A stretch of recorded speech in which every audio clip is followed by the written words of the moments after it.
Good morning, everybody. We're going to give about 4 or 5 more minutes to let everybody trickle in. Please hold tight with us.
Okay, good morning, everybody. It's 10 o'clock on the dot by my watch, so we're going to get rolling. Thank you for joining us today.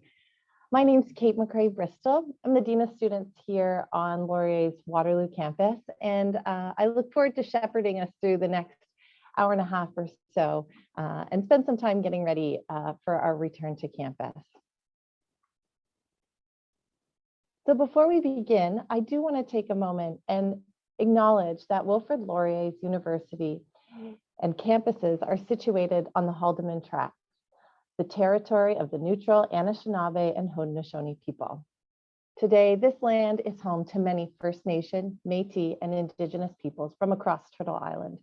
Acknowledging them reminds us of our important connection to the land. We recognize, honor, and support these nations as the traditional stewards of the land and water of which Laurier is now present.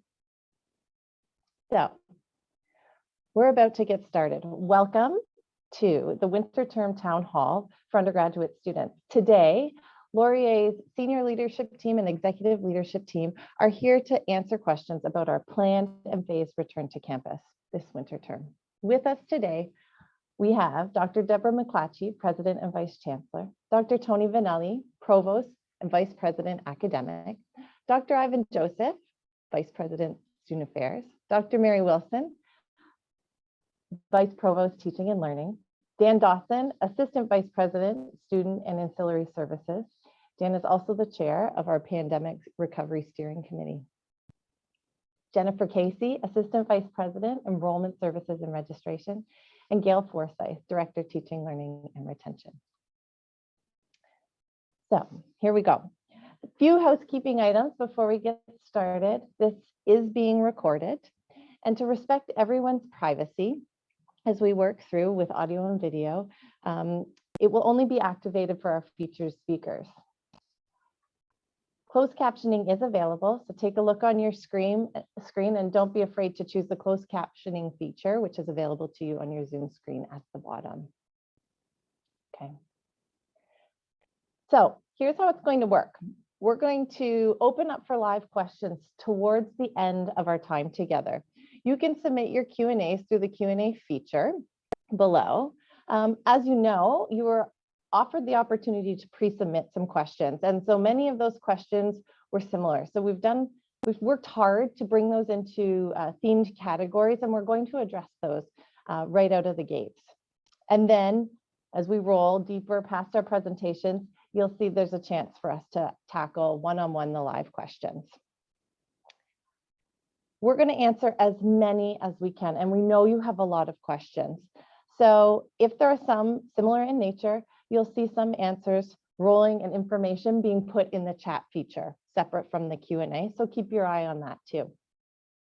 So with all that said, I would now like to welcome Laurier's President and Vice Chancellor, Dr. Deborah McClatchy, to say a few words. Thank you very much, Kate. Good morning, everyone, and welcome. I want to begin by recognizing all of our students who are here today for your commitment to your studies. Being a university student during a global pandemic has not been easy, and I know that many of you are missing the vibrancy of campus life. I also recognize that this has been a challenging time with the disruption caused by the Omicron variant. And while there is excitement about returning to our campuses, there is also trepidation.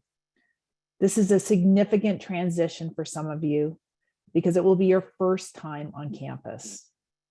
And I know that there will be challenges to this transition. Please know that the staff and faculty at Laurier are here to support you through this adjustment. The health and wellness of our community is the priority. At the same time, building back our vibrant campus community is very important. Our plans for a phased and gradual return have the support of both Waterloo Region Public Health and the Brant County Health Unit and are in line with other post-secondary institutions across the province. Returning to in-person activities is extremely important for Laurier. A university is a community of people working together to create and disseminate knowledge and exchange ideas.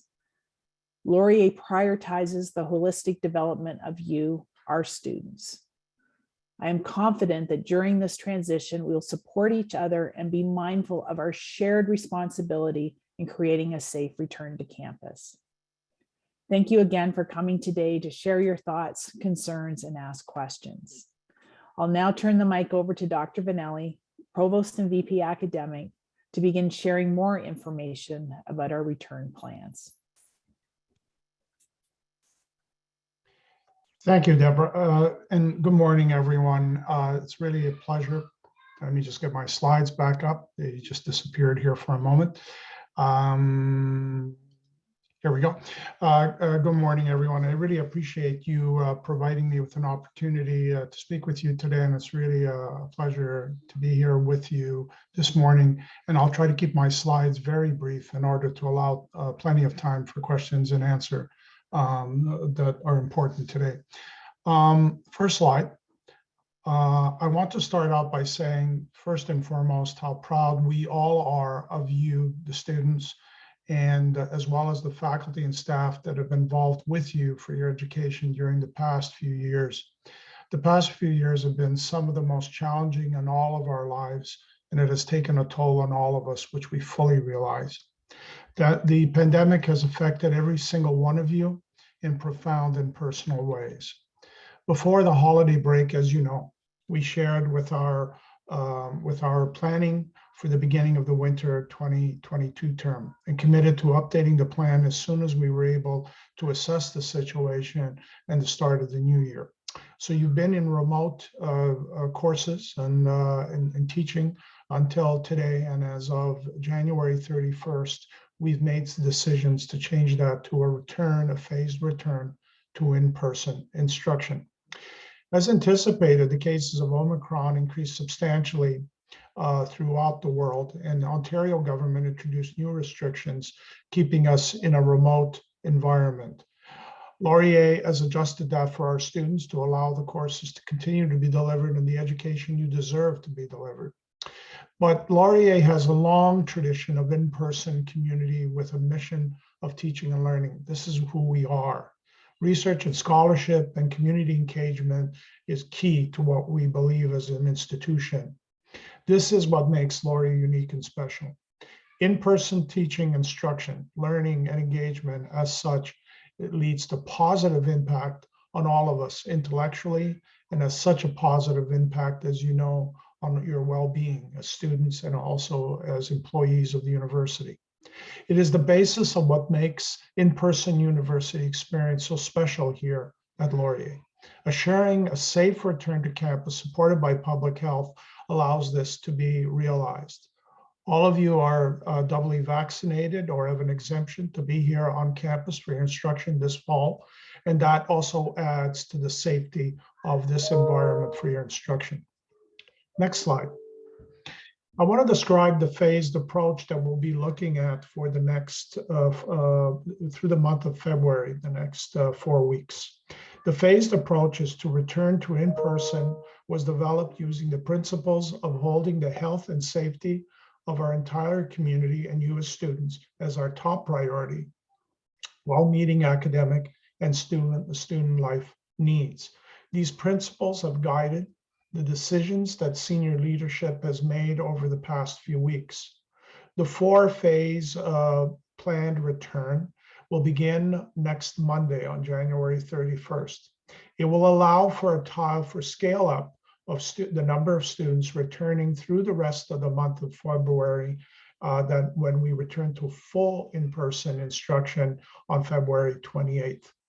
On the first phase next week, who are returning to campus are really students that will really have the opportunity to have hands-on experience in their courses, laboratories, tutorials, studio, and other scenarios using experiential learning to have impact for those students coming back. It is the first year students will also have the opportunity coming back next week to have the experience, many of you for the first time, of an in-person experience. It was really meant to have this scale up to allow the students to have the impact starting next week, and then the full return over the subsequent weeks on February 7th, the 14th, and finally on February 28th.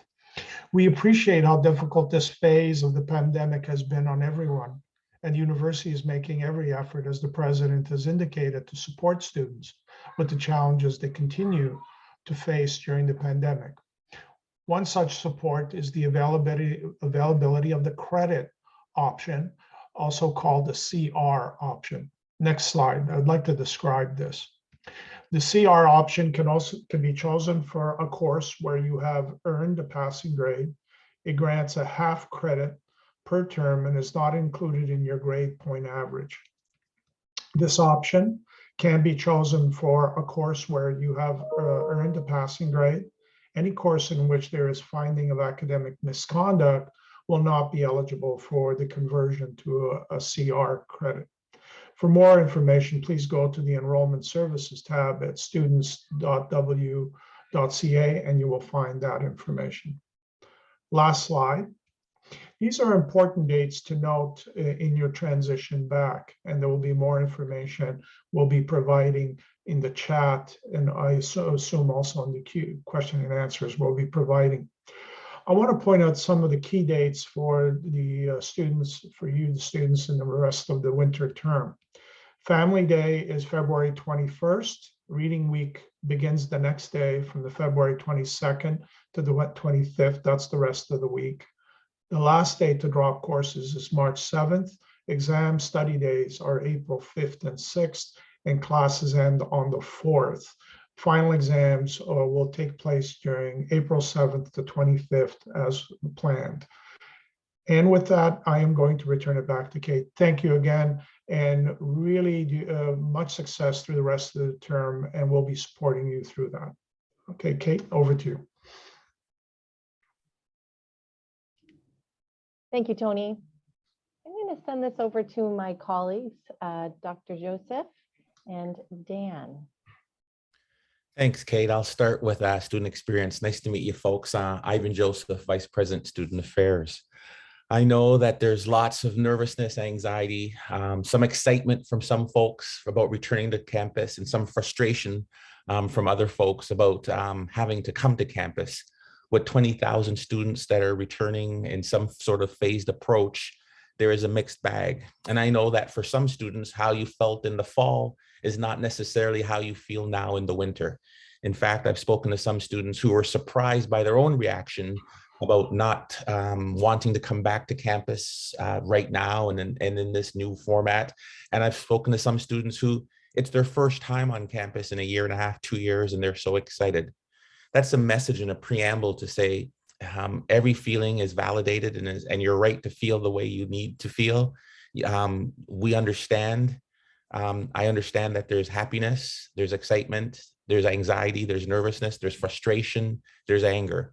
As we try and communicate what the student experience looks like, recognize that we are prioritizing the health and safety of our campus. While we may choose to disagree on all of those steps, and if it's safe to return to campus, we're guided by public health guidance. We're guided by all the practices and processes that the science is saying as we prepare for a safe return to campus. What does that look like for our community? Next slide, please. We want to make sure that we're offering things for you that are proactively thinking about student engagement, the co-curricular experience outside of the classroom. While the core mission is the academic piece, what we do outside of the classroom is also critical to success. The athletic complex on both the Waterloo campus and the Brantford campus will be open to deliver hybrid programs. We have learned that a mixture of in-person as well as online programs are desired for students. So yes, we will have our varsity teams up and playing. We will have intramurals up and running. We will have different Zoom classes or aerobic classes, the pools open. We are still limited to a 50% capacity, but those things will be moving forward. Food services. I've heard some questions about can you eat or drink in the commons or in the food company areas, in the terrace food court, the Starbucks, the Golden Grounds. All of our meal offering places will be open and will be serving. While you will not be able to eat and drink in the classroom, those other areas that serve food with the designated seating areas, you will be permitted in person to eat there. Our campus services, the One Card, the bookstore, the study spaces across our campus, the Dean of Students Laureate Leaders programs, you will see in-person activity. You can go into the bookstore and pick up your books, or up in the turret and pick up your books as they've been doing. You can go and order your swag and your gear there. You can be physically in those spaces. Next slide, please. One of the things we've heard a lot about is the academic accommodations that are happening. We will have people delivering a hybrid of the Accessible Learning Center, whether it's math or tutorial or group support or study skills workshops. All those sorts of things will be coming in a hybrid approach. So we've got students that are asking questions about how do you accommodate me again, for if I can't come to campus because I don't feel safe or I'm not comfortable. Again, those aren't academic accommodations as designated by the laws and the documentation. But we ask you that if you do have any type of academic accommodation that is documented, let us know and we'll be happy to make those accommodations there. When you look at our academic advising, those will be continued in a virtual environment. And when I say hybrid, I just want students to know while you will see people on our campuses and our offices, you may not be able to meet with everybody in person because we want to make sure we keep that 6-foot distance and that 2-meter social distancing rule that everybody requires. Next slide, please. When we think about how we support your health and your wellness, right? And so just recognize that we know that this is important, that the pandemic has taken a toll on this. Our Dean of Students are going to be delivering their programs hybrid, meaning in person and virtual. Laurier International Center is doing the same thing. Our Student Wellness Center has always been available, even through the month of January, developing our hybrid programs, delivering our hybrid programs. And so we will have workshops, we'll have proactive services, our counseling services will continue to do so. We will have two services delivering their services virtually for the month of February, and that's the Center for Equity, Diversity, and Inclusion and the Wellness Education. And at the end of February, we're going to re-examine all of these services that we're offering and those ones that are virtual. And we hope, under the guidance of the public health, that we'll be able to move those to a face-to-face delivery. Next slide, please. One of the things that we're hearing is from everybody is like, well, when can this be over? And as I said, we hope in the month of February, we're going to get back to the student experience tours, the Thrive Week, the Fresh Fruits and Fridays, the clubs and events, all the things that make Laurier special. We want to be cautious under an abundance of safety. We want to make sure that our students that come here know that what we're doing is taking the necessary steps. As we learn more and we are informed more by the public health officials and what it looks like on our campus, these things will come open and come up. So give us a little bit of time to get up and running here. And hopefully by the end of February, you will see us returning to a more, I'll say, lively campus where all these other things, the student engagement pieces, the clubs and events, the things that we are looking forward to that complement our academic experience will be available for us. Final slide. When we think about all of these things, I know that not everybody is going to be like, wait a minute, I want the clubs and events now. We are limited by how many people we can gather indoors. Right now, that number is 10. And so it's hard to have all the things that we want to have happen. As much as I would like to say, let's go and let's open up and let's get campus back to normal, your safety is our number one concern. Laurier's built a tradition, is why I came up to this university, and a reputation that what a Golden Hawk is about campus community, campus connections, and our commitment to our academic excellence. While we're not where we want to be, we're making and taking the necessary steps to make sure that we are all committed, whether that's masking up, whether that's, taking your screening tools, whether that's hand washing, whether that's social distancing to keep you safe, but most importantly, to return you to a place where you feel connected to each other and can do and perform to your best. Thanks, folks. Kate. Thank you, Dr. Joseph. Now going to turn it over for one more quick presentation to my colleague, Dan Dawson. Thanks, Kate. I'm going to walk us through some of the specific safety and physical resource type implementations that have been taking place to try to keep the campus as safe as possible. Next slide, please. 5-pack rapid test kits have been ordered through a provincial portal system that is supplying support for all industries that roll up into the provincial government. We have received confirmation that our order has been accepted and processed, but we are still awaiting an exact confirmation date. Based on some information we received as late as yesterday, those orders are going to start to be fulfilled for the post-secondary sector in the coming weeks. The priority, which caused some delay, was that healthcare, long-term care, and the K-12 sector were given the initial supplies in early January, but we have been informed that those will be moving forward. This will allow us to distribute some of these 5-pack rapid test kits to students as soon as we have them on site, which we are hopeful for in the next couple of weeks. Next slide. Our face covering policy has been continually developed and reviewed to keep in line with public health advice. Students, staff, and faculty all must wear masks that have the best fit and filtration possible. This may include non-medical and medical grade masks. It is strongly advised that a medical grade mask be worn. This can include the surgical style mask or N95s, but they do offer superior protection to any other forms of masks that are available. We are not changing the face covering policy to require N95 style masks for our community members. However, it is recommended that this is the best protection that is available, especially while we're in this Omicron variant at the current time. We do have N95 masks that are going to be available through the My Little Health Mart vending machines on the Waterloo campus and available as early as Monday for retail sale at the Waterloo and Brantford campus stores. These will basically be sold at cost to move them and make them available to our students. Next slide, please. All individuals are required to wear a mask while they're in common indoor spaces, classrooms, laboratories, or study spaces. As I indicated, the N95 style mask will be available for sale. Faculty are permitted to remove their masks at their discretion when instructing, as long as they can maintain 2-meter distancing.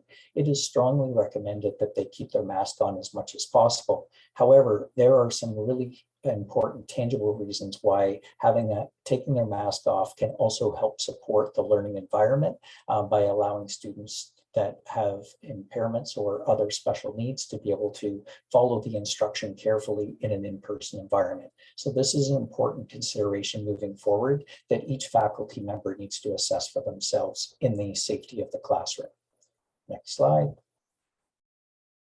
Laurier's mandatory vaccination policy remains in effect, and at the current time, we are continuing to track at approximately 99% for both faculty, staff, as well as students. There is no change at this time to our fully vaccinated definition to include the booster. And this is in line with continued consultation with our public health levels, both at the municipal and regional level, as well as the provincial level. We are strongly encouraging everyone to get their booster as soon as they can and are able to. And we are aware that there are multiple vaccine clinics offered in the Waterloo region, as well as in Brant County. We were offering some clinics on the Waterloo campus, and we have satisfied that demand for the initial stages. And you can secure a same-day appointment in our local communities at the current time. And continually monitoring evidence and data with the Chief Medical Officer of Health through the province will continue to inform our policy decisions in these areas as we move forward. Next slide. Our COVID-19 case management has evolved since the fall term. Public health is no longer providing direct case and contact management for our sector. Post-secondary is determined not to be a high-risk environment, given the fact that we have required everyone to be fully vaccinated to be in person. Employees and students must continue to do this daily self-assessment through the SafeHawk app, and this is an important control that's put in place to keep our campus safe. You cannot attend campus if you receive a red badge. For anyone that has been exposed or has experienced symptoms of the COVID-19 variants, then they must isolate for 5 days if they are fully vaccinated. The 5-day requirement is less than anybody that is not fully vaccinated, which can be 10 days or more. Any individual must self-isolate if they are deemed to be a close contact, and close contact has continually been revised as far as advice from public health to really mean somebody that you've been in a household with where you are living without masks on, or somebody that is an extremely close contact. Anybody that has been subject to these requirements cannot return to campus until their isolation period has been completed or they have been symptom-free for at least 24 hours. Next slide. There has been a lot of questions posed to us about air filtration and ventilation system upgrades. What's listed on this slide are a series of steps that have been taken place over the past year to make sure that we are doing the best we can for our systems to enhance the experience.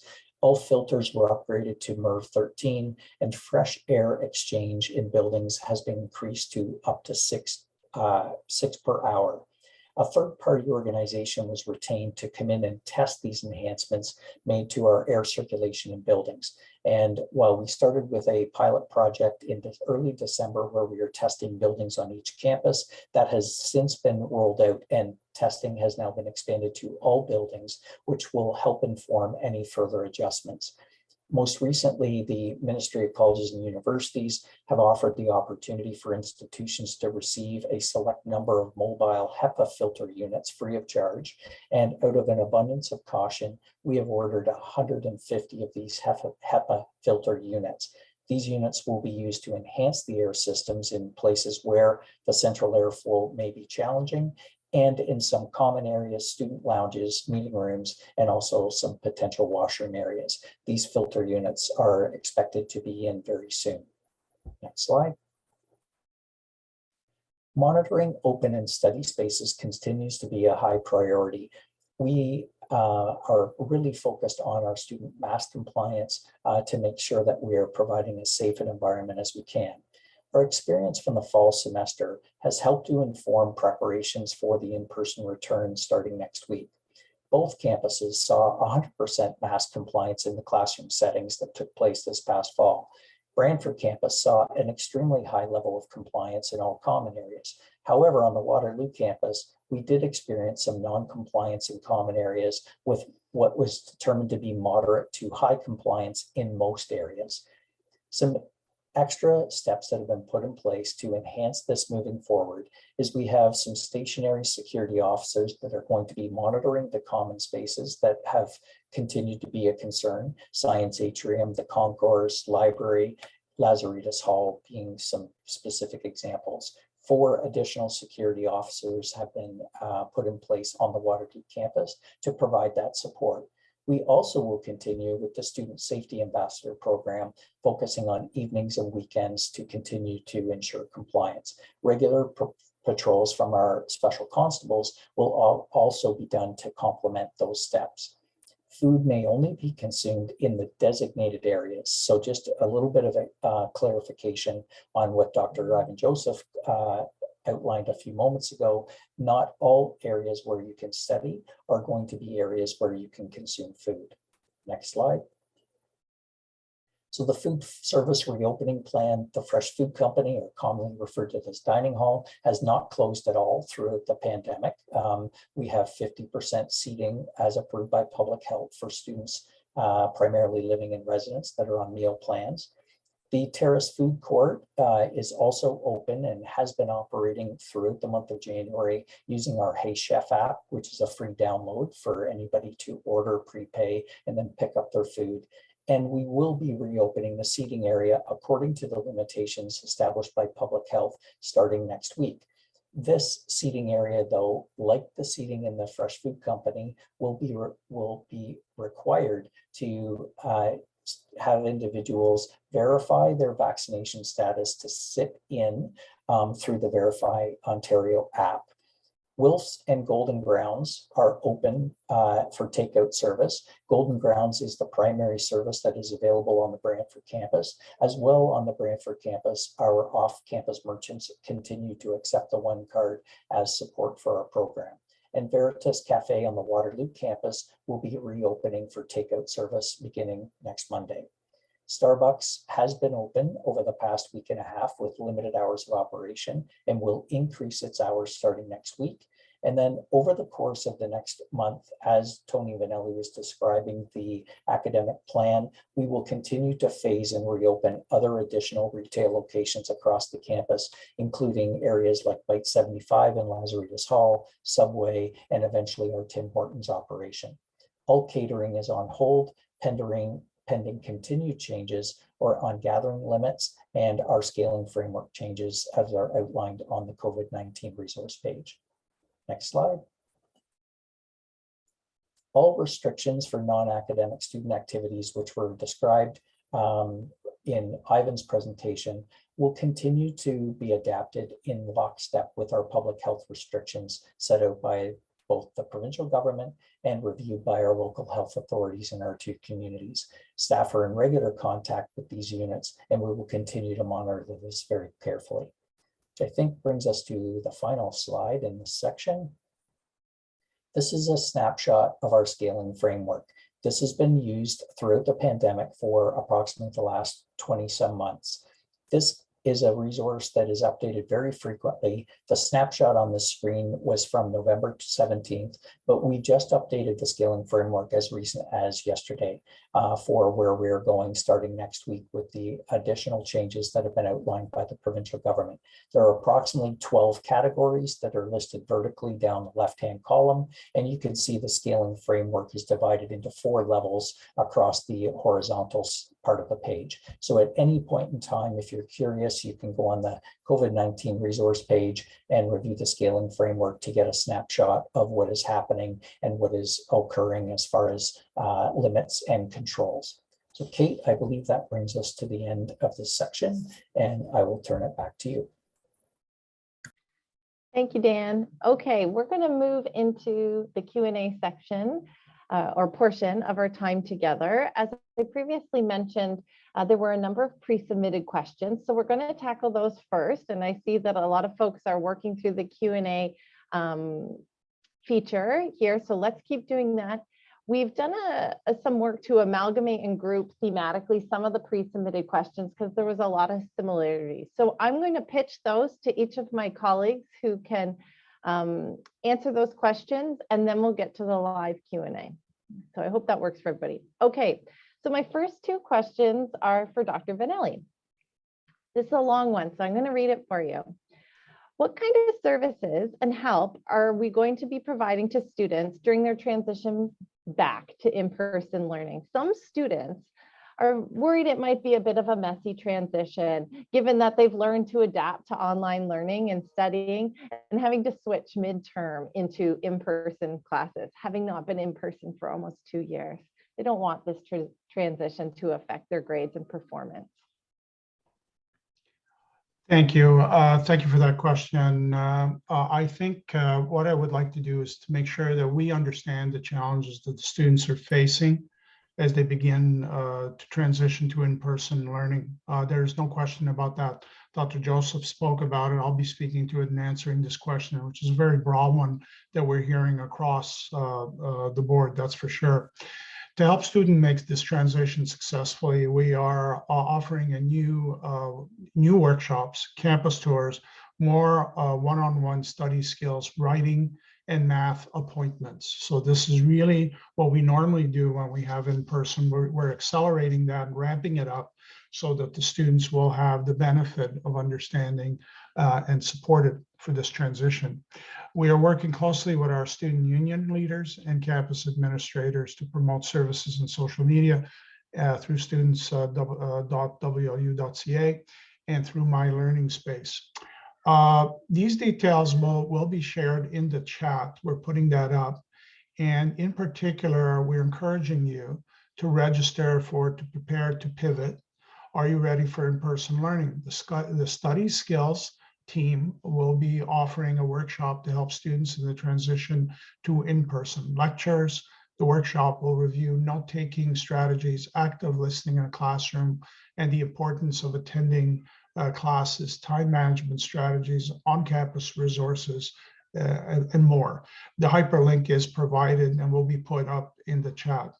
I would like to also maybe defer part of this question or add to this question to Gail Forsyth, who has the expertise on this. Gail, is there anything additional to add on this transition that you can add? Thank you, Tony, and happy to answer. I would just like to highlight that we've also launched the student experience tours that you have mentioned, and really encourage the students who are coming back to campus for the first time, or if it's been for quite a while since you've been on the campus, to take advantage of this. It's a great way to familiarize yourself with the campus, find out where your classes are taking place, maybe potentially meet some new friends. We're going to be running these starting tomorrow and right through till Saturday to the end of March. You can register for these courses online. We will have that in the chat, and there'll be groups of 10. So I really highly do encourage you to take advantage of them. Thank you, Tony. Okay, thank you, Gail. Okay, Tony, I've got another one for you.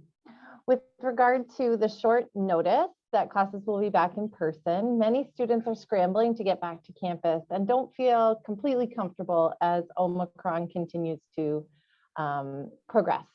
Why was a hybrid option not available to students for studying? Okay.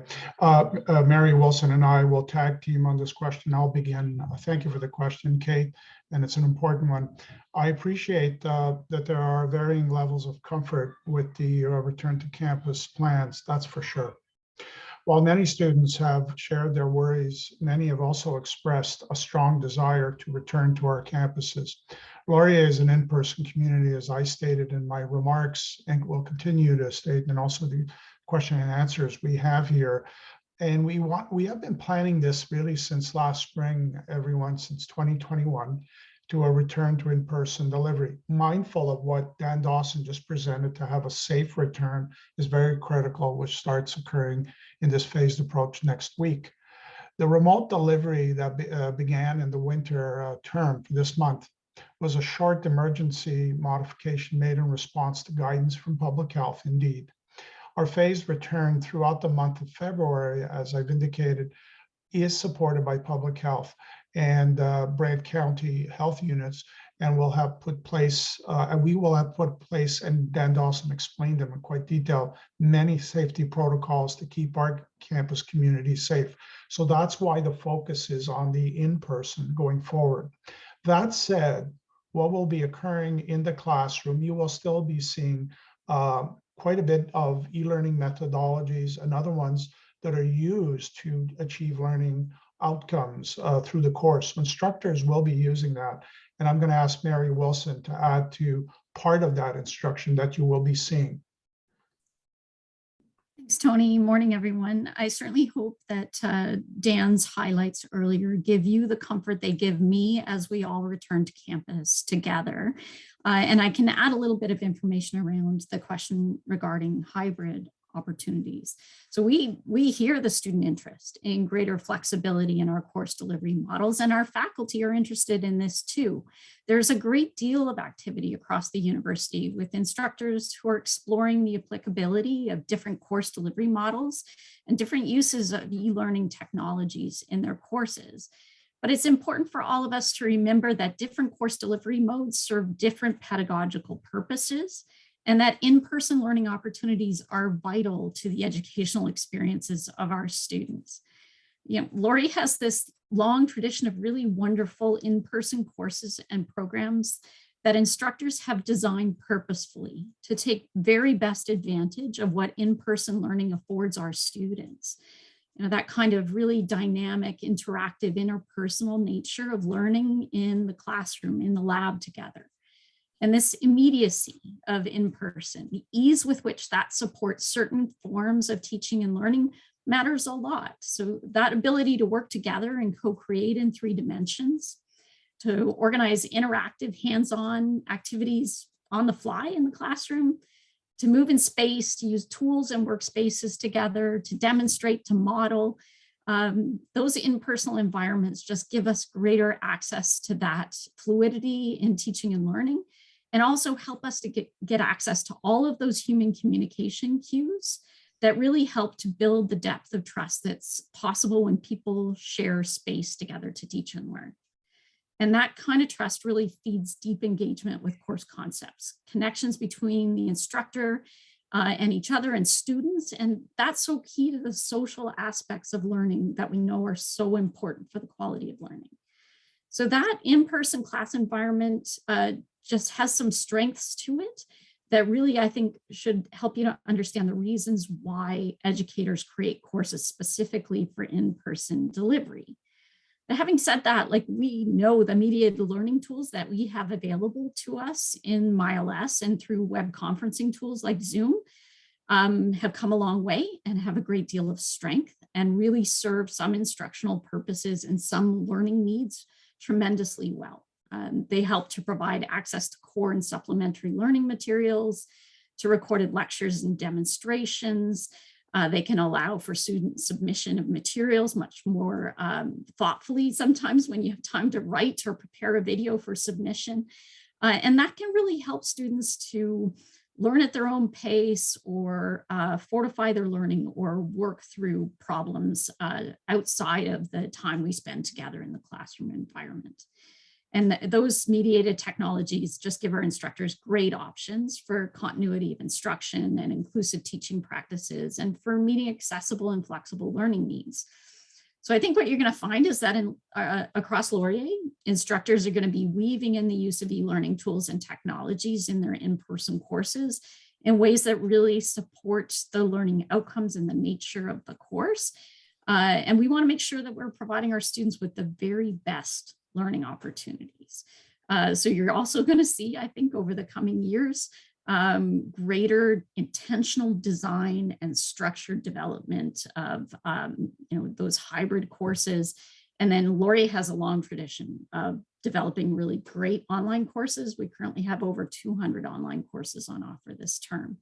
So I hope that helps you to understand a little bit about why in-person teaching and learning matters so much to curriculum. We want to make sure that we give you the very best educational experience we can at Laurier, and it's so many of our programs and so many components of curriculum and what we're aiming to do. In-person matters a lot. Thanks, Tony. Thanks to all of you for your contribution. Okay, I'm going to send this next question to Dr. Vanelli and Dr. Joseph. What accommodations are being made for immune compromised and our students who may need accommodation related to their disability? Sure. What I can do is I can start, Ivan, then complement me on this, and then if I think also we will bring Mary into this. Is that okay, Ivan? Okay. So we have a number of health and safety measures in place to safeguard the health of our community, including immune compromised students. While accessible learning does not support remote access to instruction or exams for non-disability related reasons, including the student's geographic location, travel, and other reasons, as always, students with documented or verified disabilities who require accommodations for the reasons of their disability to access learning environment are eligible to register in accessible learning. That Mary Wilson, the Vice Provost Teaching Learning, is responsible for accessible learning.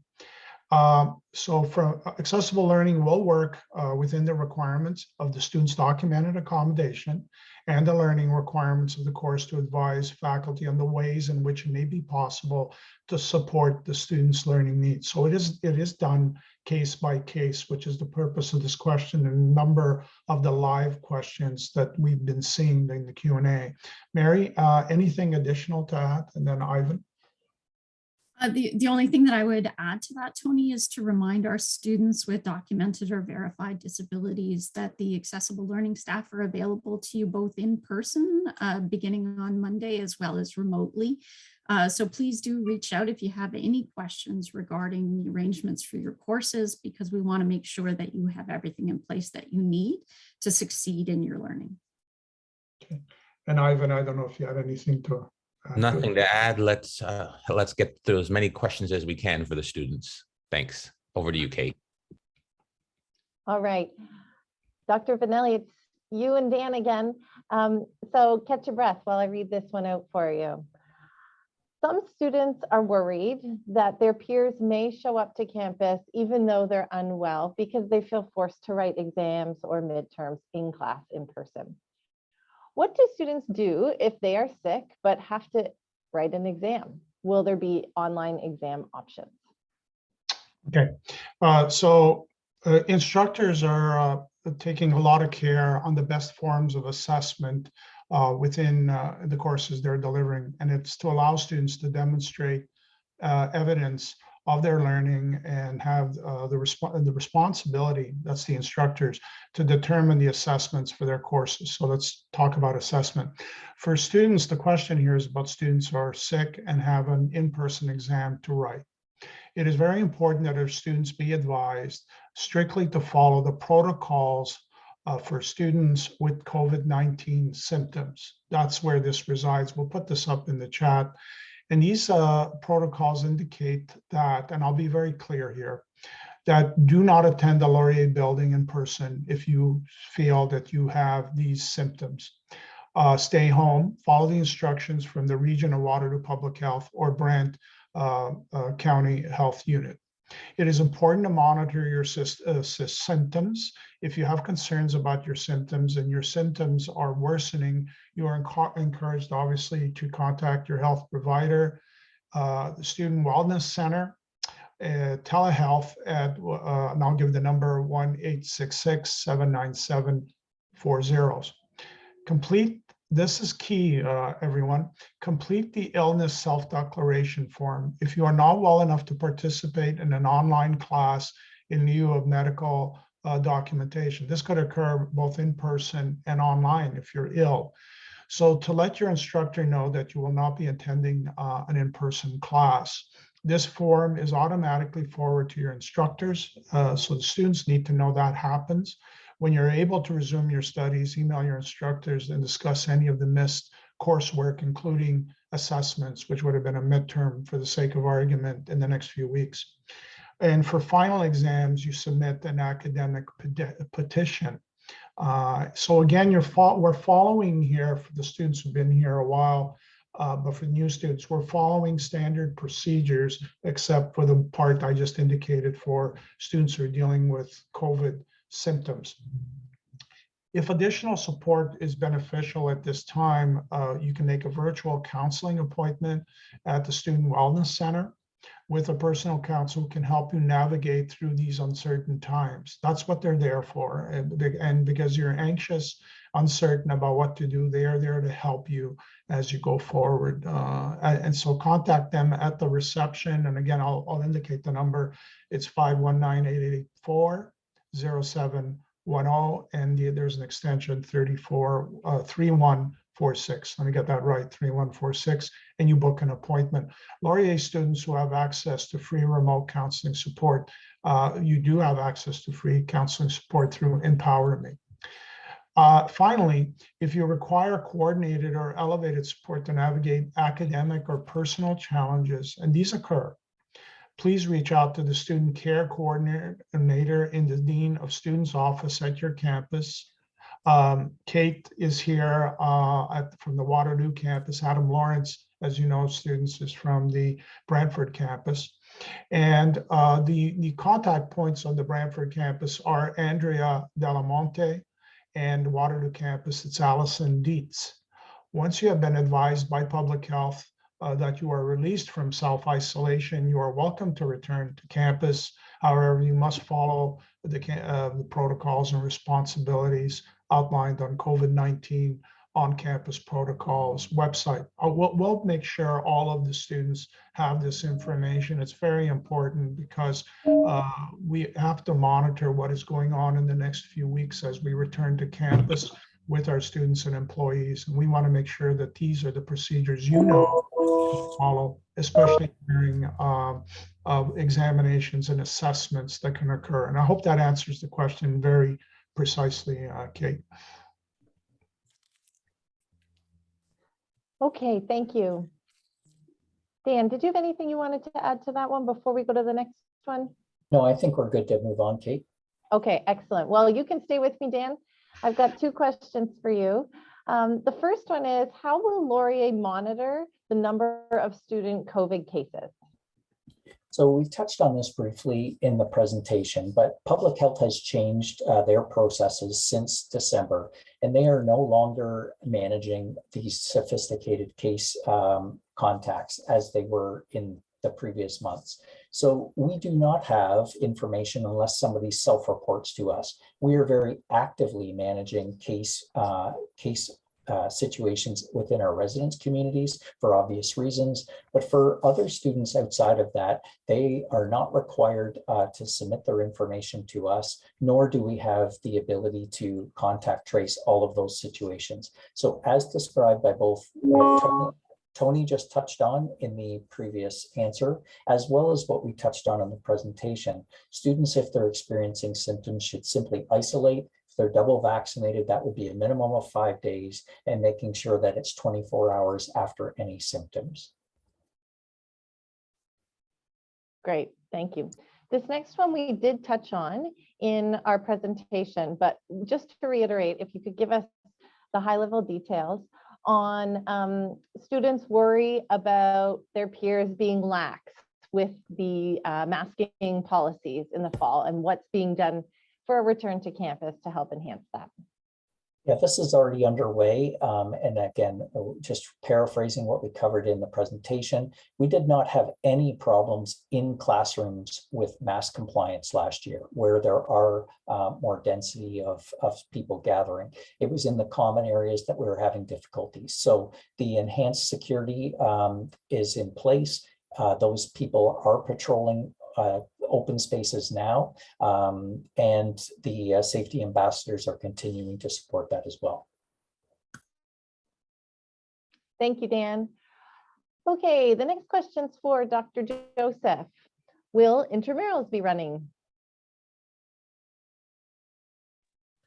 Hi, Kate. Yes, intramurals will be running. Again, it will be limited to capacity, but we will start our intramurals up and running. I think the date is February 6th. I know lots of students are looking forward to getting back and exercising and participating in those leagues. They'll be running on both our campuses. Excellent. And in the past, during COVID, we've had the opportunity through our Locust communities, our off-campus communities, to run programs to help students find intramural teams and be paired up. So keep your eye out for those. Okay, we're going to keep rolling. We got lots of questions. Dr. Vanelli, the next three are for you. So while you join me, I will read them out, the first one out to you. Will professors have the ability to turn class format to remote or online learning mid-cycle? Let me put myself back on. Thank you for that question, Kate. Again, I will work with Mary Wilson to address this. Part of it was addressed previously, but more than happy to take this on. And again, the focus will be on in-person and how the instructor may use for pedagogical reasons to add other components to the course that Mary will comment on.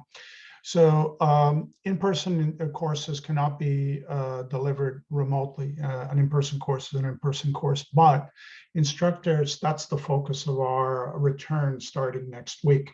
But instructors are able to teach using multiple delivery methods. Mary gave quite a detailed answer. She'll give more of a summary in just a moment.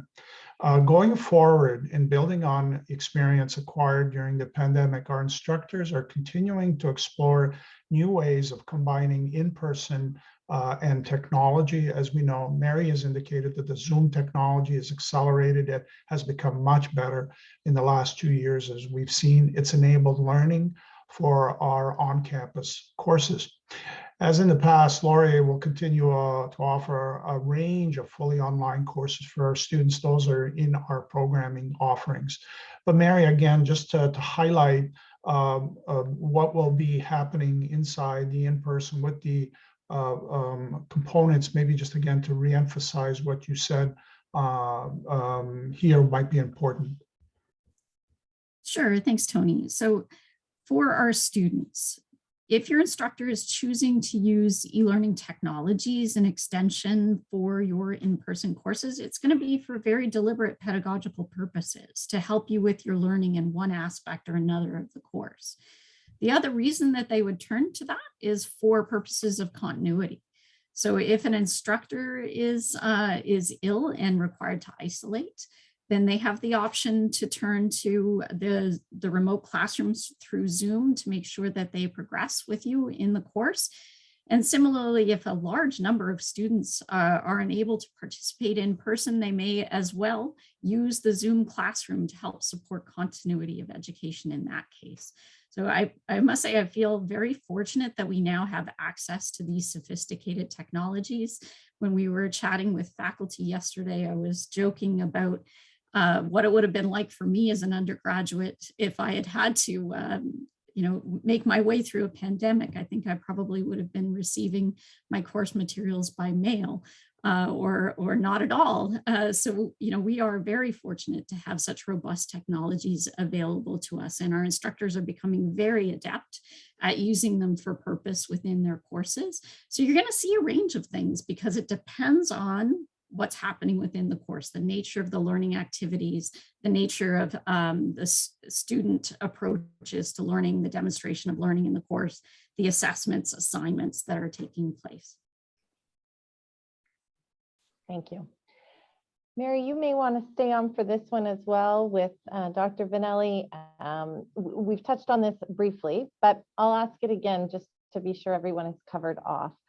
Some students have concerns about the transition back to in-person because it could result in their first in-person engagement as being an in-person midterm when previously they've done all of their work online. And so what are some of the supports in place and our expectations for students in managing that type of transition, particularly related to exams? Okay, maybe we can take this together because there's a lot of expertise from our office to support this. Mary's and Gail Forsyth will help me with this one. We understand that there's a difference in learning online versus in person, no question. And we'll be offering a new workshop to help students transition to learn the skills to be successful in an in-person learning environment that we're coming back to intensively over the next few weeks. We're also offering a series of workshops to help the students prepare for midterms and finals, which are in person. Most of them are in person. We'll also be offering a series of workshops to help students prepare for indeed the midterms and finals, which is a key point, and certainly it creates anxiousness within students.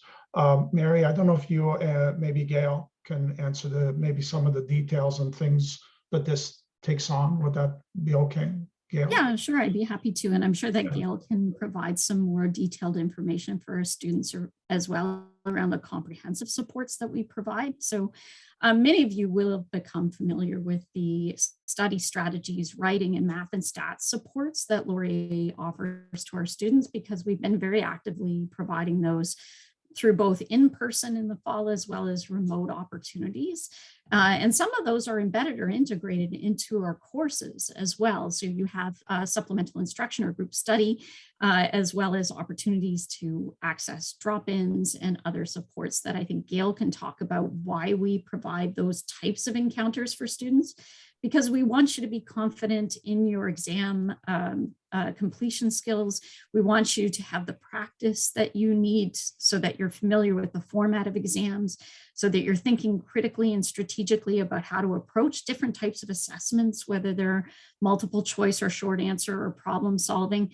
And we can do that through spending time with you, thinking through how you're approaching your studies, how you're preparing for completion of those assessments and assignments. So Gail, can you provide a little bit more detail for our students about the nature of some of the supports that we are providing? Thank you, Mary, and happy to do so. Yes, well, we offered lots of supports for all of those difficult courses. Certainly a lot of review sessions are provided for all of our first-year math courses and several of our second-year math courses as well. So I would encourage the students to take advantage of those review sessions. And as Mary mentioned, also with the supplemental instructions in workshops as well. I would highlight that many of our workshops and our supports are delivered by very strong and highly committed student leaders.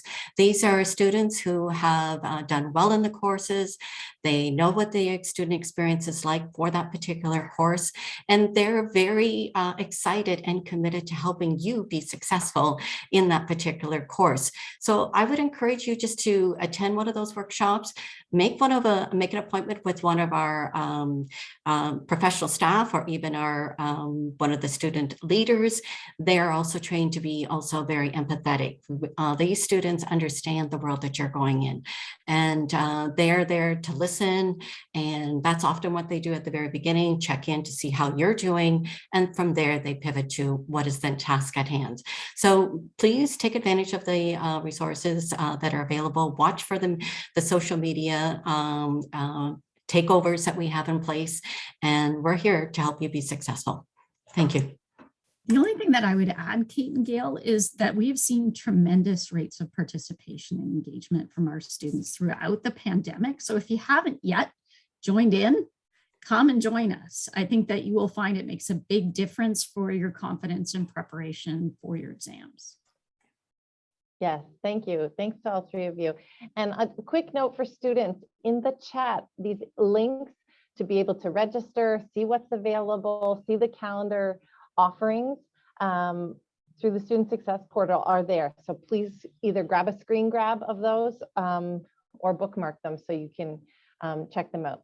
Last question, Dr. Vanelli. If I cannot attend in-person class because I need to isolate or I'm unwell, how am I supposed to stay on top of my studies? Okay, absolutely. And again, I want to emphasize what you just said, Kate. We're really trying to provide a lot of information to students today, especially this important Q&A, so that you're on top of it and can be very comfortable if a scenario occurs. And this is one that students definitely worry about, and we worry about as an institution. So the approaches that you can take to stay current with your courses may vary. I'm going to have actually Mary and Gail join me on this because as Gail just indicated, there's a lot of expertise in her office and Mary's office to support this. So what we want to do is you want to make sure that you want to stay on top of your courses. That's the bottom line here. So this will vary depending on the course, depending on the learning activities that the instructor has laid out on the course syllabus. So it's case by case, obviously, and that's how we treat them. So the course use of MyLS environment options for accessing course notes from classmates is always there, as in a unfortunate case where students cannot come to class because they're ill or have to self-isolate in a case like this. It's very similar. So the nature of tests, assignments, quizzes, and midterms that you're dealing with, the timing if they occur when you're indeed isolating is also in play here. And we dealt with the accommodation issue also, which was related to it. There are a number of resources, again, and I'll have Mary and Gail speak to it, to support student success at Laurier. And the students are really encouraged to reach out, as Gail had indicated, Mary, just the previous question, to the expert staff at Student Success and Retention for guidance on the effective approaches and staying on top of your coursework. And the instructors will work with you, as will this office, so together to make sure you're not falling behind and can complete your term successfully. Mary, I'll give it to you and Gail for more details. Thanks, Tony. So I think you got us off to a really great start there. So for our students, I really recommend that you spend time reading quite critically and quite completely through your course syllabus. You'd be amazed at how much information and guidance on prioritization on your recourse as a student should you have to miss any of the in-person components, or if you're feeling unwell for any reason and have to miss some classes. Our instructors often put an abundance of guidance for you right in the body of the syllabus, or it's available to you through your MyLS course environment. There will be additional guidance and assistance that's available there. You also are part of a community of learners. So it's so important that we build out those networks of peers so that we can have those conversations about the problem sets you're working through, the notes you're reviewing, your preparation for exams, your work on project completion, because you can really help each other in appropriate ways, in sanctioned ways through collaboration to learn in your courses. And then your governance over this as a student matters as well. So your metacognition, your self-direction as a learner, particularly as you look at becoming a learner over the entire course of your life, making sure that you are being a strong agent in dealing with your own learning needs and you're setting things up well for yourself, that you are setting a schedule, setting a time plan, that you're working effectively through the use of various study strategies depending on the learning outcomes and the demonstration of knowledge and skills that you're going to be asked to show in exams and projects and presentations. So I think that there's a lot that you can do proactively as an effective learner in your courses. And then know that when you reach out to your instructors, whether through that illness self-declaration form, if that's what you're having to use, or whether you're just reaching out to them for guidance on an approach to a question, dropping into their office hours, etc., you can ask them for their guidance on how to learn effectively within the course as well. Gail, did you have additional information to share regarding perhaps some of the directed resources that we have available? I think I would like to just comment here is I'd like to just comment about the instructors' care for students and how many of our instructors have reached out to our department and have asked the professional staff to provide that key learning skill right in the classroom so that it's available for all students. Every student will get access to that resource and is often then made available through their My Learning space. And if you're not, if you're ill, you will have access to that resource. So I think that's a key part of what we do, so that it's not just if you can make an appointment within one of our with one of our professional staff or the students, but we've also have that more holistic approach where the instructors are bringing the service right to you, right in the classroom, so that it can help you to be successful in the course. That's what I think I would add. And I would encourage you to visit our website. Take advantage of the resources there. Reach out to the first year coaches or an upper year tutor. They're there. They want to see you be successful. They're a fun group of people. They have a lot of fun and they enjoy working with you. Okay, thanks all of you. We have just under 25 minutes remaining together and a lot of questions rolling in our Q&A. So we're going to do our best to get through them, and to my colleagues and fellow panelists, if we can keep time in mind so we can get to as many questions as possible, that will be helpful. Students, for any questions that don't get answered today, some of your questions that have come through in the Q&A require a bit more complexity or they're nuanced to your personal situation. Please send those questions that aren't answered to, and we're going to pop this in the chat, the coronavirus questions at wlu.ca, and we'll work to get you a response in the coming days. Okay, so with that, my next question is for Dr. Ivan Joseph. What was considered, you're ready, okay. What was considered around students' mental health and the transition from online to in-person, which can be very stressful for students? Absolutely. And we know the pandemic has affected everybody across the world, and especially our students in post-secondary education. We're trying to make sure that our health and wellness supports are up. We've got some proactive workshops such as, and we mentioned some before, managing stress, managing anxiety, how to cope with returning and pivoting to in-person versus online. Our counselors are up and running. We've hired some more counselors this year to service different students or underrepresented in our diverse student groups. But it's not just the health and wellness center. We've got our athletic center, which is a proactive way to manage and activate stress. We've got the, whether it's intramurals or a Zumba fit class, or it's the pool, those sorts of activities help as well. And we're doing our best to make sure that we can return to some level of co-curricular activity, which helps build grit and resilience. If you are ever struggling and you need someone, you need to reach out to our mental health and wellness unit or reach out to our deans of students who can help point you in the right direction. Thank you. I'd also like to highlight that our wellness education team offers many workshops, group sessions, and skill building opportunities to help manage and cope through all of these transitions related to COVID and your academics. So don't be afraid to reach out, and you'd be surprised what you could learn. Dr. Joseph, come back. I've got another one for you. Why are some of the programs and services that you highlighted earlier today operating in a hybrid model when we're back in person fully for class? Great question, Kate. One of the things that the pandemic, if you can say there's a silver lining to it, and I know that's sometimes a hard reach, was that, it has brought some new shifts to higher education in the sector, some things that we've learned. There are some lessons learned along the way that we want to keep. And some students have told us they prefer some things to be online. So you're going to have some students who say, you know what, I'd rather keep my mental health counseling appointment online versus in person. Can I still have that?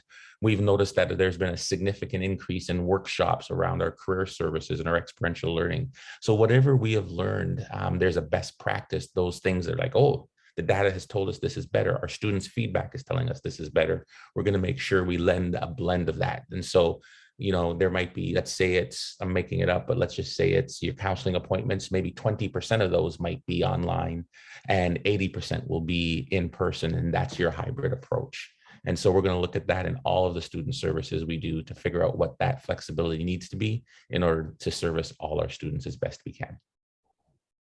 Thank you. My next two questions are for Dan Dawson. The first being, are the masks that are clear and sit on your chin facing up, I think everybody's seen those, are they acceptable since they meet bylaw requirements? Or do they need to be the masks? I know you mentioned some of the higher quality masks, or do they need to be the full face mask? Our face covering policy, which I'm sure we will have a link to in our chat here, is fairly clear on what the minimum requirements are and what are recommended. And more recently, what we've been strengthening our communication on is what is the best protection for you as an individual. Earlier in the pandemic, the focus was on preventing your potential spread to others. And with the Omicron variant, what we've realized is this is more potentially catastrophic to you as an individual. So while the clear mask that was described in this question could meet the minimum standards, it is not advised that that is a good mask for you to use for your own personal protection. So our guidance on this is to protect yourself and to protect others with the best fit and the best mask possible. And the clear masks that are described in this question do not really meet those criteria effectively. Thanks, Dan. Stay with me for this next one related to social distancing. Will social distancing be enforced in the classroom, given the recommendations around 6 feet apart, but some of our larger classroom sizes?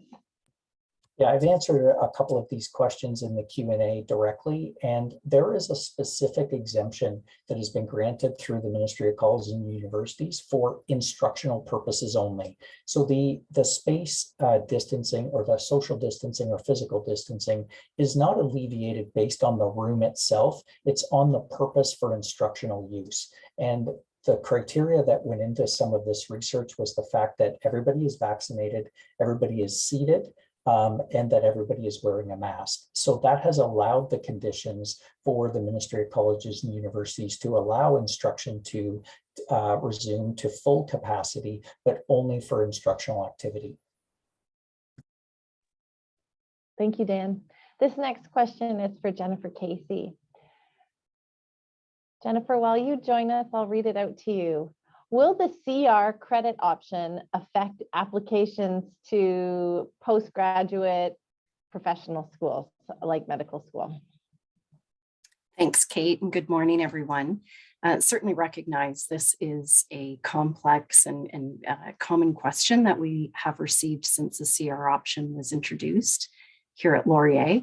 And I want to remind everyone that there's very detailed information that's available on the Enrollment Services website relative to the CR option. And that link was provided at the very beginning of the town hall. So I'd encourage you to scroll up to the very beginning. I know it's getting quite lengthy, but you'll see the link there that will give you the very detailed information. But absolutely, students need to take into consideration lots of different components and impacts relative to the CR option when they're considering that as an option. So opting for a CR instead of a letter grade may impact graduation applications, scholarships, co-op admission, registration for courses that have a minimum prerequisite grade, and it could impact admissions to graduate programs such as medical school, but also the CPA stream and other postgraduate programs or professional designations.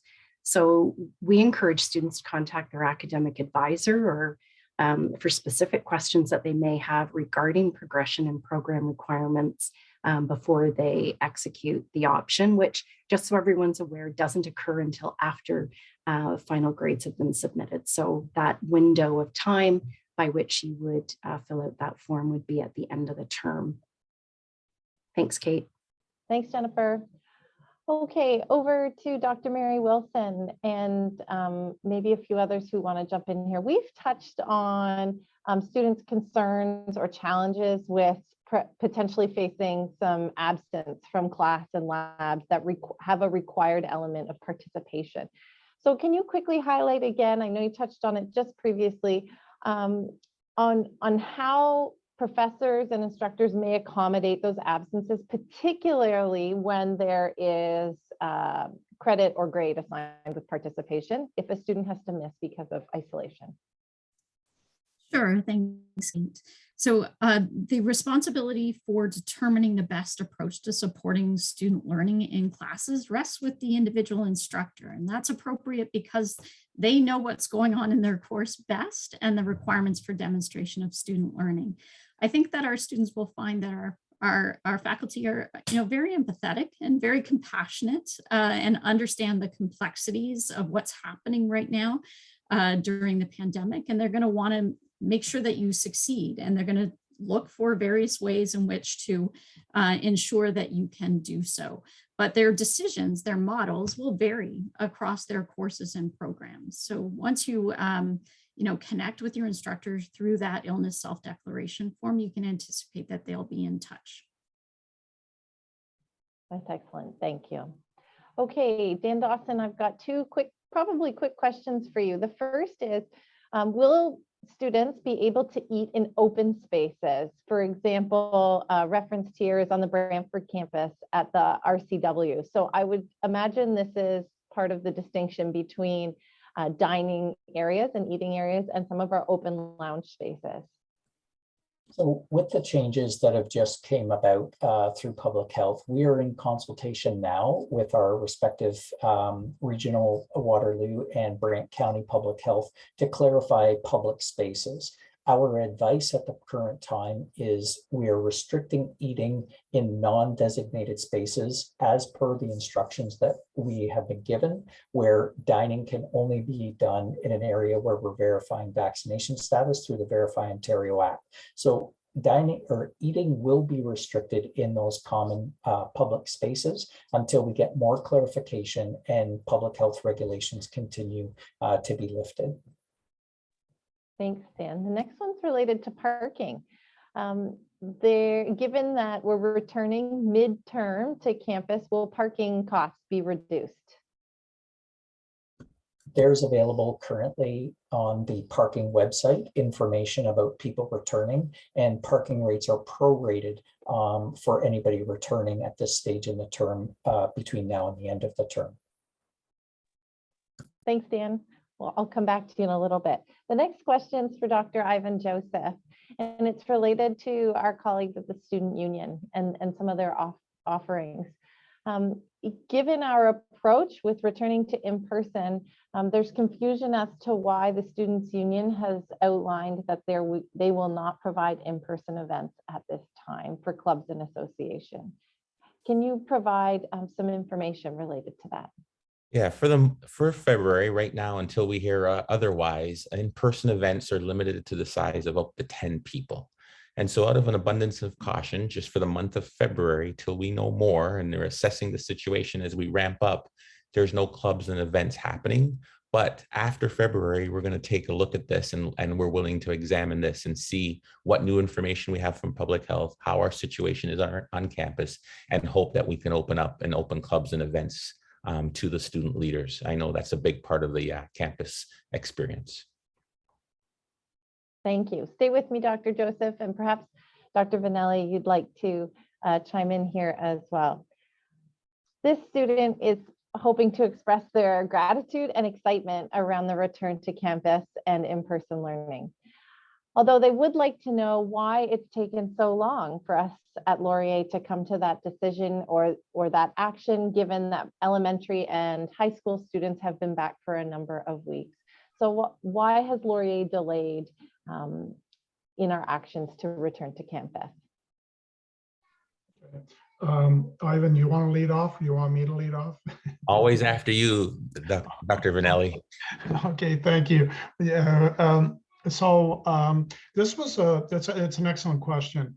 And again, we look at, we did state public health, but there's other factors we're also looking at as we made the decision. So, and indeed, the K-12 system did return on the 17th. We are also looking at the other data that we were seeing from public health. We're also looking at the cases. And as you know, because of testing not being there, there was a lot of uncertainty of how high those were as this rampage through the end of December and into January. So we were looking at which period would be the best for the return after January 31st, which we had targeted. We'll make a decision. So these were the factors and where we landed to be a couple of weeks later. Again, because this is a large campus compared to K-12, those are different environments that they're in. They're also unvaccinated, they're vaccinated partially. So we were factoring in all these elements and then made the decision on this phased approach beginning next week. So that was part of the reasoning we went through it.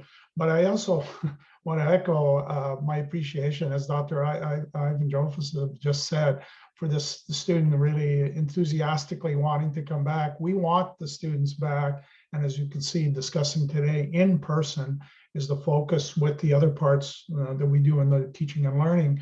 But we wanted to take a very measured approach to keep everyone well, our students, our employees, and then make sure that it stays once they come in, the students can stay in going forward, all things being equal. Ivan, if you want to add to that.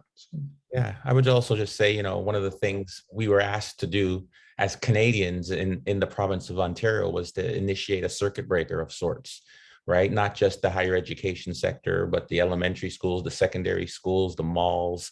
And it's been a hardship for everybody. It's been a hardship for parents. It's been a hardship for those who are in school. It's been a challenge and a tough spot to be. And when they came back and it said, okay, the numbers are starting to decline, you know, and they withdrew if you are able to work from home, that was a mandate that was set, you know, no gatherings, those were mandates that were set. And as we did our part to make sure we brought down that curve or the spike of the variant, now we move forward. And as soon as they said, and the folks as they, like public health, the government, the scientists said it's now safe to do so, let's not just open the floodgates and let things come back. Let's do so in a careful and measured approach. We've been moved forward, right? And so elementary had the news and the permission to return much sooner than we did.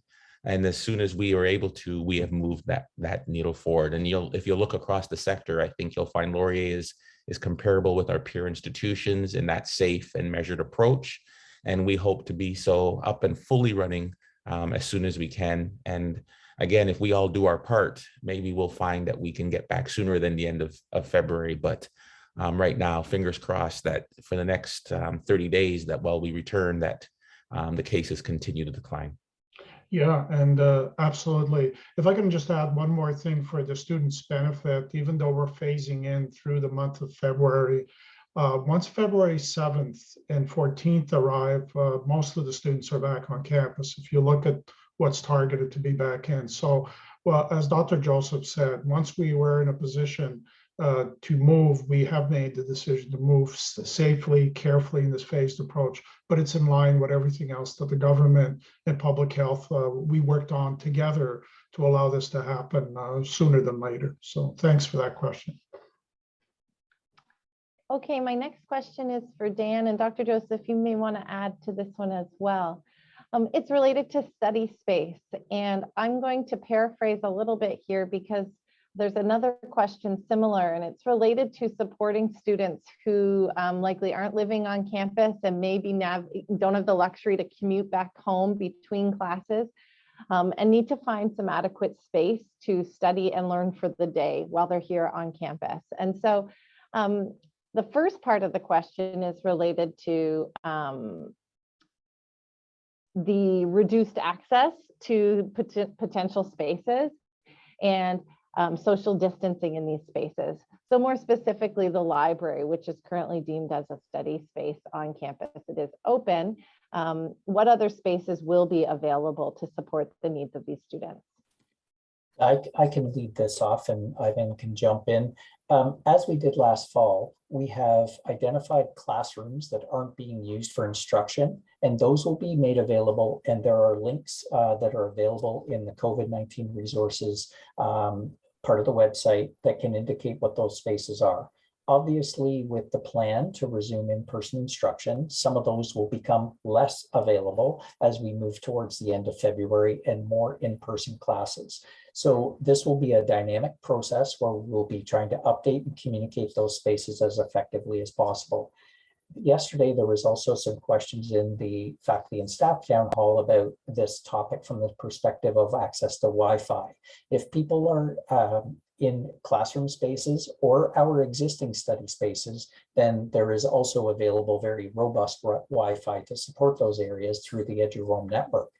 As for the library, what is posted for the library is based on current requirements. Those are under review right now, and we will start to change those things as physical distancing and social distancing requirements continue to be lifted.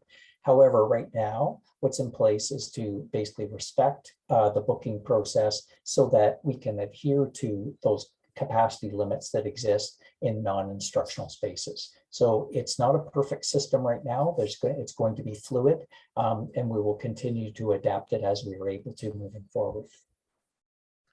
Yeah, I'll only add, just keep us informed. If you're saying that we don't have enough spaces, then we'll work with you to find spaces, even if we need to be more creative and see where we can find it. That's an important priority for us. And Dan, I think you did a thorough job of that. Thank you. Okay, maybe both of you can stay with me on this next one. Obviously, we're all aware of the Waterloo region's greater housing crisis and rent increase that is making it very difficult for students to find accommodations in the short term. Do you have any comments to address this? This is tricky. Obviously, we as an institution can't control the supply and demand of the community. We did have a waiting list of students that were requesting to get into residence spaces that were available as recent as yesterday. We have satisfied all of those requests for people that were looking for accommodation between now and the end of the term. There are limited spaces still available if somebody wanted to apply to live within our residence community, but we have satisfied all of those requests that have come into us so far. As far as the broader community itself, then there's limited options available. I know that the market is tight. Looking for sublets might be an option for people to pursue, and there's lots of avenues to that through social media where students interact with each other. But contacting the many property management companies that exist in the community, if there's space available, they will be more than happy to rent them to you. And I would say that there's a significant opportunity to negotiate short-term rentals in a sublet style. However, it is challenging out there. We're not denying that, but unfortunately, there's limited resources available for us to have any influence over what's available in that market. Okay, thank you, Dan. Yeah, it's a tough one. Okay, we have 2 minutes, and I actually have 2 questions that I'm going to fire out, and then we'll round out with the following, with some directions. Dan, you're going to need to come back. What would happen if cases began to rise again? Would we likely face moving back to a remote online environment? So I'll get the hot potato question once again here. The institution has been monitoring this very carefully, and we've been working in this environment now for almost 2 years. There are a variety of inputs that come into the equation. It's not a clear-cut answer, and honestly, there isn't a static response that's going to work for this environment. What I can assure everybody is that through our executive leadership team, the work that our Pandemic Recovery Committee is doing, as well as many other inputs into that process, including the committee that supports Tony Vanelli's office with all the academic deans, the council of chairs at the front end of the faculty relationships. We will continue to monitor what's happening. It will be location specific. There could be different things happening in Brantford than in Waterloo, and we will make adjustments to our academic planning and our service delivery as we have been over the past 24 months. So there will be potentially some adjustments that will need to be made to our service levels. We are optimistic that it may be more favorable, that we can continue to adapt our services. But if there are major concerns about the health and safety of the community, then we will make adjustments accordingly. Thank you, Dan. That's it for you.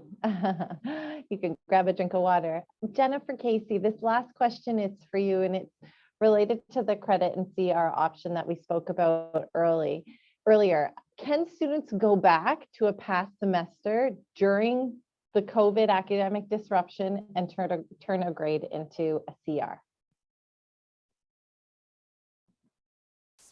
Unfortunately, that's not an option. So once students have actioned that letter grade to a CR, that's a final decision that remains on the transcript. Thanks, Kate. Thank you, Jennifer.